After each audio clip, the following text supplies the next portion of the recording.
Tirupati deputy mayor ఎన్నిక చుట్టూ కావాల్సినంత హైడ్రామా నడిచింది. వైసీపీ కార్పొరేటర్లను టీడీపీ కిడ్నాప్ చేసిందని, ఎమ్మెల్సీ సిపాయి సుబ్రహ్మణ్యం కూడా కనిపించట్లేదని, ఆయన్ని కూడా కిడ్నాప్ చేశారంటూ మాజీ ఎమ్మెల్యే భూమన కరుణాకర్ రెడ్డి తనయుడు భూమన అభినయ్ రెడ్డి, తిరుపతి ఎంపీ గురుమూర్తి రాత్రంతా ఆందోళన చేశారు.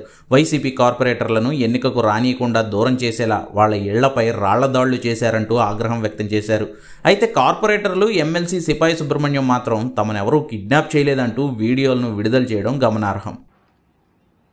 అనారోగ్య కారణం వల్ల నేను హాస్పిటల్ అడ్మిట్ అవ్వడం జరిగింది. నేను బాగానే ఉన్నాను. ఇందులో ఎవరు కంగారు పడాల్సిన పని లేదు. మీడియా మిత్రులు కానీ అధికారులు కానీ నేను కంగారు పడాల్సిన పని లేదు. నేను డాక్టర్ డిశ్చార్జ్ చెప్పగా నేను తిరుపతికి రావడం జరుగుతుంది. ఇందులో కిడ్నాప్లు అలాంటి ఏమి ఇందులో లేదు. ఎవరు కంగారు పడాల్సిన పని లేదు. ఇందులో ఎలాంటి పుకార్లు కానీ ఎవరు నమ్మాల్సిన పని లేదు. నేను బాగానే ఉన్నాను. డిశ్చార్జ్ చెప్పగానే డాక్టర్లు నేను తిరుపతి రావడం జరుగుతుంది. ఎలాంటి పుకార్లు నమ్మొద్దండి. నాకు ఎలాంటి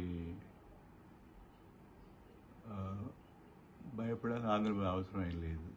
అయితే ఉదయం పోలీసులు వైసీపీ కార్పొరేటర్లకు భద్రత కల్పిస్తూ ఎన్నిక జరుగుతున్న ఎస్వి సెనేట్ హాల్కు తీసుకువచ్చారు. 22 మంది వైసీపీ ఎమ్మెల్సీలు సెనేట్ హాల్కు చేరుకుని డిప్యూటీ మేయర్ ఎన్నికలో పాల్గొన్నారు.